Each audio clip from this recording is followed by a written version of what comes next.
राज्यातील ड्रोन उद्योगाच्या विकासासाठी टास्क फोर्स मंत्री आशिष शेलार यांच्या अध्यक्षतेखाली टास्क फोर्स मुख्यमंत्री देवेंद्र फडणवीसांची घोषणा तर ड्रोन उद्योगासाठी पॉलिसी ऑफ पॉलिसीज तयार करणार। डिलिमिटेशन आणि महिला आरक्षण बिल दोन्ही गरजेचं आहे। लोकसभेमध्ये विधेयक मंजूर होण्यासाठी 2/3 बहुमत आवश्यक। पवारांची राष्ट्रवादी दोन्ही विषयांचं समर्थन करेल असं वाटतं। प्रतापराव जाधवांची प्रतिक्रिया। नाशिकमध्ये आज पुन्हा भूकंपाचे सौम्य धक्के। 3.4 रिश्टर स्केलच्या तीव्रतेचा भूकंप।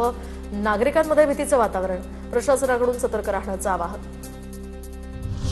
कुंभमेळा बनावट वर्क ऑर्डर प्रकरणी जळगावच्या जामनेरमधून आणखी 3 तरुण नाशिक पोलिसांच्या ताब्यात। या प्रकरणात जामनेर शहरातील आणखी काही तरुण नाशिक पोलिसांच्या रडारवर। बनावट वर्क ऑर्डर बनवून ठेकेदारांची आर्थिक फसवणूक केल्याचं प्राथमिक तपासात समोर।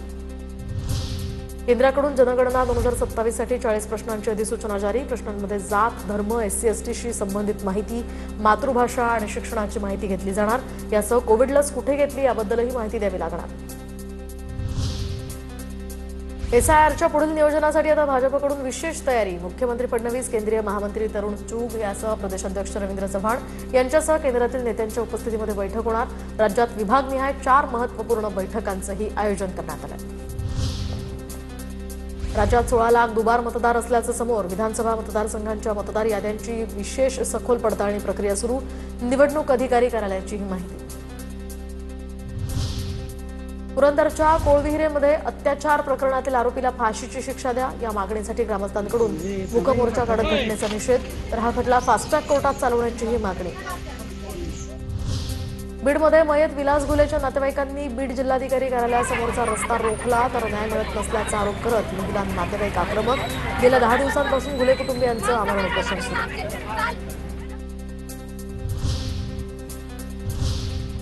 आता बघूया टॉप 9 महत्त्वाच्या बातम्या। मोशी दुर्घटनेतील पीडितांच्या कुटुंबियांना 1 कोटी मदत मिळावी रोहित पवारांची मागणी तर महापालिकेकडून 10 लाख सरकारकडून 5 लाख अशी मदत मिळणार असल्याची रोहित पवारांची प्रतिक्रिया। मृतांच्या कुटुंबियांना हक्काचं घर देण्यासंदर्भात सुद्धा मागणी केली आहे रोहित पवारांचं वक्तव्य। पंढरपूर अर्बन कोऑपरेटिव्ह बँकेच्या ATM अपहारावर न्यायालयाचा निकाल तर अपहार प्रकरणी आरोपी नीरज निषाद आनंदकुमार रामसिंगची निर्दोष मुक्तता। ठोस पुराव्यांअभावी आरोपींची निर्दोष मुक्तता। केवळ संशयाच्या आधारे दोषी ठरवता येणार नसल्याचं न्यायालयाचं निरीक्षण। शिर्डीच्या साईबाबा संस्थांच्या कायदेशीर लढ्याला मोठं यश। साईबाबांवरील दिशाभूल करणाऱ्या मजकुराविरोधात लढ्याला यश। संबंधित व्हिडिओ आणि लेख 23 तासात हटवण्याचे आदेश। दिल्ली हायकोर्टाच्या निर्देशानंतरच GSCचा हा महत्त्वपूर्ण निर्णय। बदनामीकारक मजकुरामुळे साई भक्तांच्या भावना दुखावण्याची शक्यता। राष्ट्रीय महामार्गांवर आता अपघातस्थळी 10 मिनिटात रुग्णवाहिका पोहोचणं बंधनकारक। विलंब झाल्यास प्रत्येक प्रकरणामध्ये रुग्णवाहिका व्यवस्थापनाला 10,000 रुपयांचा दंड होणार। NHAIच्या रुग्णवाहिका आणि गस्त वाहनांवर GPSद्वारे नजर ठेवली जाणार। एअर इंडियाच्या वैमानिकांना ड्रग टेस्ट अनिवार्य असणार। एअर इंडियाच्या एक्सप्रेसच्या वैमानिकांना सुद्धा चाचणी अनिवार्य। एअर इंडियाच्या वैमानिकानं गांजा घेतल्याचं समोर आल्यानं हा निर्णय तर फुकेट ते दिल्ली या विमानाला 4 ऑगस्टला एअर टर्ब्युलन्सचा सामना करावा लागला होता। ट्रॅफिकमुळे नाशिक सिटी लिंक बसच्या 200 फेऱ्या सध्या रद्द तर वाहतूक कोंडी होत असल्यामुळे नाशिकच्या महापौरांचा हा निर्णय। कुंभमेळ्याची कामं सुरू असल्यामुळे ट्रॅफिक होत असल्याचा नागरिकांचा आरोप। प्रवासी संख्या कमी असलेल्या भागामध्ये रिकाम्या चालणाऱ्या 200 गाड्या बंद। निम्या कोल्हापूरची तहान भागवणारा कळंबा तलाव अखेर भरला तर सततच्या पावसामुळे कळंबा तलाव ओव्हरफ्लो। दरवर्षी जुलैच्या 2ऱ्या किंवा 3ऱ्या आठवड्यामध्ये भरणारा हा कळंबा तलाव यावर्षी लांबलेल्या पावसामुळे उशिरा भरलाय।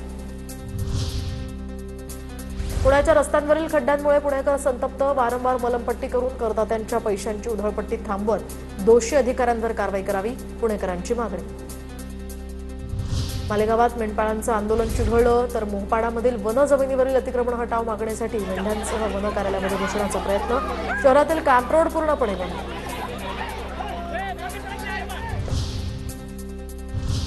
सध्या FDAच्या राज्यभरामध्ये कारवाया सुरू आहेत त्याच संदर्भातले टॉप 9 अपडेट्स घेऊया। 12 जुलै ते 13 ऑगस्टपर्यंत FDAकडून राज्यभरामध्ये 86 आस्थापनांची तपासणी केलेल्या आस्थापनांपैकी 60 आस्थापनांना सुधारणा करण्यासाठी नोटिसा। 14 आस्थापनांचे हे परवाने तात्काळ निलंबित तर राज्यभरात 109 हॉटेल्सची तपासणी। 49 हॉटेल्सना सुधारणा नोटीस तर 4 हॉटेल्सचे परवानेही निलंबित। मुंबईमध्ये गोरेगावातील फिल्म सिटीच्या कॅन्टीनवर FDAची धाड। अन्न सुरक्षेबाबतच्या नियमांचं उल्लंघन केल्याप्रकरणी कॅन्टीनचा परवाना रद्द। क्विक कॉमर्स कंपन्यांच्या 10 आस्थापनांवर सुद्धा कारवाई। मुंबईच्या गोवंडीमध्ये 4 बोगस डॉक्टरांवर कारवाई. परवाना आणि वैद्यकीय नोंदणीनंतर 17 रुग्णांवर उपचार केल्याचा आरोप. तर कारवाईमध्ये 1,19,000ची ॲलोपॅथिक औषधं जप्त. घाटकोपर मानकुर लिंक रोड परिसरातील क्लिनिकवर कारवाई. पालिकेच्या वैद्यकीय अधिकाऱ्यांच्या तक्रारीवरून गुन्हेही दाखल. पुण्यातील प्रसिद्ध बर्गर किंगवर एफडीएची कारवाई. पुण्याच्या कॅम्प परिसरातील बर्गर किंगवर एफडीएची कारवाई. कॅम्पमधील बर्गर किंगचा परवाना एफडीकडून रद्द. तर खाद्यपदार्थांसंदर्भात गंभीर त्रुटी आढळल्यामुळे ही कारवाई. नाशिकच्या सिडकोमधील झेप्टोचा अन्न परवाना निलंबित. सेफ फूड सेफ महाराष्ट्र या मोहिमेअंतर्गत एफडीएची कारवाई. तपासणी दरम्यान स्वच्छता आणि आरोग्यविषयक निकषांचं उल्लंघन आढळल्यामुळे ही कारवाई. बीडच्या लिंबा गणेशमधील मधुर स्वीट होमवर सुद्धा एफडीएची धाड. केकमध्ये झुरळ आढळल्याच्या तक्रारीनंतर ही कारवाई. मधुर स्वीट होम बंद ठेवण्याचेही आदेश. इतर खाद्यपदार्थांचे नमुने प्रयोगशाळेमध्ये तपासणीसाठी पाठवले.